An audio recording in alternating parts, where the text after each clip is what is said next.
এই পর্বে আমরা কথা বলবো গুগল ট্যাগ ম্যানেজার স্ট্রাকচার নিয়ে। গুগল ট্যাগ ম্যানেজার কি এই সম্পর্কে অলরেডি আমরা জেনে ফেলেছি।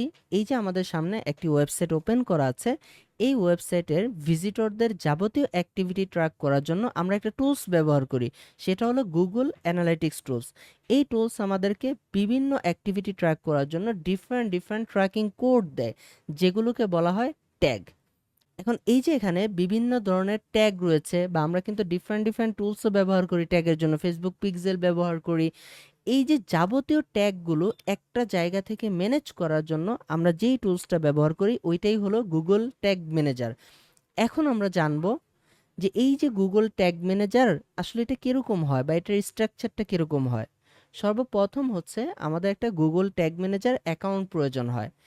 প্রত্যেকটা অ্যাকাউন্টের ভিতরে একটা করে কন্টেইনার থাকে। আপনি এরকম মাল্টিপল কন্টেইনার ক্রিয়েট করতে পারবেন। এখন কন্টেইনার কি? কন্টেইনার হলো আপনার যে ডেটা সোর্স আছে, অর্থাৎ ওয়েবসাইট বা হচ্ছে অ্যাপ বা different different website, different different app, এই প্রত্যেকটা ওয়েবসাইট বা প্রত্যেকটা অ্যাপ এগুলো হচ্ছে ডাটা সোর্স। এক একটা কন্টেইনার এক একটা ডাটা সোর্সের জন্য ব্যবহার করা হয়, এবং প্রত্যেকটা কন্টেইনারের ভিতরে তিনটা জিনিস থাকে। একটা হচ্ছে ট্যাগ, আরেকটা হচ্ছে ট্রিগার, আরেকটা হচ্ছে ভেরিয়েবল। এইগুলো আসলে কি? ট্যাগ তো অলরেডি আমরা বুঝে ফেলেছি, তাই না? এই যে বিভিন্ন ট্র্যাকিং কোডের মাধ্যমে আমরা যে আমাদের ওয়েবসাইটে অ্যাক্টিভিটিগুলো ট্র্যাক করি, এই ট্র্যাকিং কোডগুলোকেই বলা হয় ট্যাগ। ট্রিগার কি? ট্রিগার হচ্ছে একটা কন্ডিশন। এটা কিরকম? দেখেন, আমরা এই যে আমাদের ওয়েবসাইটের বিভিন্ন অ্যাক্টিভিটি ট্র্যাক করার জন্য আমরা কিন্তু ট্র্যাকিং কোড বসিয়ে ফেলেছি। এই যে এখানে একটা বাটন আছে, এই বাটনে যদি কেউ ক্লিক করে তাহলে ওইটা ট্র্যাক করার জন্য একটা কোড বসিয়েছি। এই যে এখানে একটা লিঙ্ক আছে, এখানে একটা কোড বসিয়েছি যেন কেউ লিঙ্কে ক্লিক করলে আমাদের কাছে ইনফরমেশনটা চলে আসে। এরকম বিভিন্ন জায়গায় আমরা বিভিন্ন ট্র্যাকিং কোড বসিয়েছি। এখন কোনো ভিজিটর এসে যদি এই জায়গাটাতে ক্লিক করে, শপ মোর এই বাটনটাতে অথবা এই যে লিঙ্কগুলোতে যেখানে যেখানে আমরা ট্র্যাকিং কোড বসিয়েছি, ওই জায়গাতে যখন একজন ভিজিটর ক্লিক করে, তখন এই যে অ্যাক্টিভিটিটা, এই অ্যাক্টিভিটির ট্র্যাকিং কোডের মাধ্যমে ট্র্যাক করে আমাদের কাছে ইনফরমেশনটা পৌঁছে দেওয়া হয়।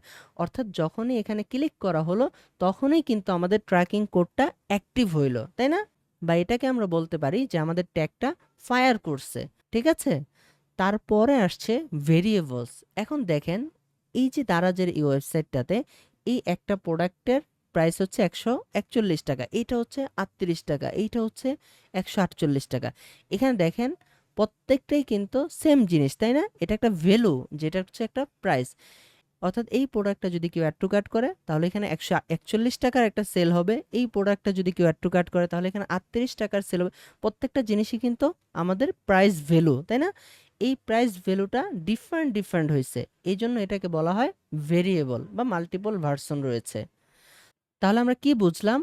আমাদের গুগল ট্যাগ ম্যানেজারের স্ট্রাকচারটা হলো সর্বপ্রথম একটা গুগল ট্যাগ ম্যানেজার অ্যাকাউন্ট থাকতে হয়, তারপরে একটা কন্টেইনার থাকে, কন্টেইনারের ভিতরে তিনটা জিনিস থাকে, একটা হচ্ছে ট্যাগ, আরেকটা হচ্ছে ট্রিগার্স, আরেকটা হচ্ছে ভেরিয়েবল। ট্যাগ কি? আমরা আমাদের ওয়েবসাইটের অ্যাক্টিভিটিগুলো যে ট্র্যাকিং কোডের মাধ্যমে আমরা ট্র্যাক করি ওই কোডটাকেই বলা হয় ট্যাগ। এখন আমাদের ওয়েবসাইটে এসে যখন কোনো একটা ইভেন্ট ফায়ার হয় বা কোনো একটা অ্যাক্টিভিটি তৈরি হয় বা মানুষ এসে কোথাও একটা ক্লিক করলো বা পেজ ভিউ করলো, তখন আমাদের ওই ট্যাগগুলো কিন্তু ফায়ার হয়, এবং ফায়ার হয়ে ট্র্যাকিং কোডের মাধ্যমে ট্র্যাক করে এই ইনফরমেশনটা আমাদের কাছে পৌঁছায় দেয়। আর ভেরিয়েবলস কি? ভেরিয়েবলস হলো এই যে একটা ভ্যালু আছে, এই ভ্যালুটা যখন মাল্টিপল ভার্সন থাকে তখন বলা হয় যে এটা একটা ভেরিয়েবল। তো আশা করি আপনারা গুগল ট্যাগ ম্যানেজারের যে স্ট্রাকচারটা রয়েছে এটা বুঝতে পেরেছেন।